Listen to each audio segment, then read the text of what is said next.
مختلف ایسے ہی مسجد کوفہ میں سوالات ہو رہے تھے کہ یا علی بتائیے میرے ہاتھ میں کیا ہے، کھاؤں گا کیا، کہ اچانک ایک بزرگ کو جلال آیا، سر پہ امامہ تھا، کمر پہ پٹکا باندھ رکھا تھا، ہاتھ میں عصا تھا، چلنے کا انداز بتا رہا تھا جوانی میں شیر رہا ہوگا۔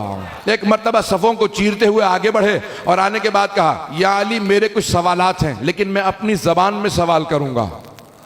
میرے مولا نے کہا جس زبان میں چاہو سوال کرو۔ جس زبان میں سوال آتا تھا اسی زبان میں جواب جاتا تھا، جس رفتار سے سوال آتا تھا اسی رفتار سے جواب جاتا تھا، جس کتاب سے لوگ سوال کرتے تھے میرے مولا اسی کتاب سے جواب دیتے تھے۔ تو انہوں نے کہا میں اپنی عبرانی زبان میں سوال کروں گا۔ انہوں نے سوالات کیے، پھر عربی میں کہا میں گواہی دیتا ہوں آپ حقہ کے وصی مصطفیٰ ہیں، حق آپ ہی کا ہے، آپ ہی کا تھا، آپ ہی کا رہے گا۔ ایک مرتبہ وہ سوالات کرنے کے بعد چلے، اب سارا مجمع پریشان، یہ کون تھے، کہاں سے آئے تھے، کیا کہہ رہے تھے؟ جناب امیر نے فوراً کہا گھبراؤ مت، یہ میرا بھائی خضر تھا۔ کئی سوالات انہیں کئی دنوں سے پریشان کر رہے تھے، یہ مجھ سے پوچھنے کے لیے آئے تھے۔ میں نے جناب خضر سے متعلق کہا تھا بچپنا ہے امام حسن مجتبیٰ کا، 4 برس کے ہیں، جناب رسالت میں آپ کے زانوں پہ تشریف فرما ہے۔ اتنے میں کوئی بزرگ ہستی تشریف لائی، پیغمبر اسلام کو سلام کیا، کہا یا رسول خدا آپ پر اور آپ کی آل پہ درود و سلام ہو۔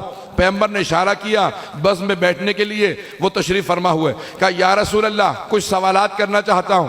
کا سوال میرے نواسے حسن سے کرو، کا سوال میرے نواسے حسن سے کرو۔ انہوں نے سوالات کیے، امام حسن نے جوابات دیے۔ اب صحابہ پریشان ہو گئے، کہا یا رسول اللہ یہ حسن مجتبیٰ اب کسی اور ملک گئے کہ زبان سیکھ کے آئے، کہا اسے جانے کی ضرورت نہیں ہے، یہ حجت خدا ہے۔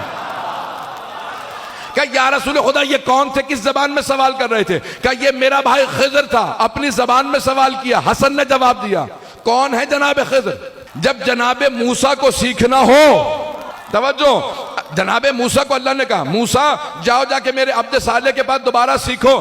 جب جناب موسیٰ کے ذہن میں صرف خیال آیا کہ مجھ جیسا کون ہوگا، اللہ نے مجھے صاحب کتاب بنایا، صاحب شریعت، صاحب امت، میں نے فرعون کو شکست دے دی۔ اللہ نے کہا موسیٰ ذرا ایک مرتبہ دوبارہ جاؤ سیکھنے کے لیے۔ جب موسیٰ کلیم اللہ کو سیکھنا ہو تو وہ حضرت خضر کے پاس جائیں، جب جناب خضر کو سیکھنا ہو تو حسن مجتبیٰ کے پاس آئیں۔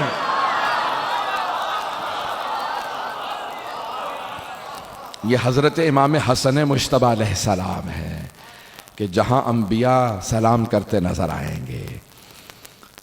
سورہ کوثر کا مصداق ہیں، جناب سیدہ سلام اللہ علیہا کی آغوش کا اثر ہے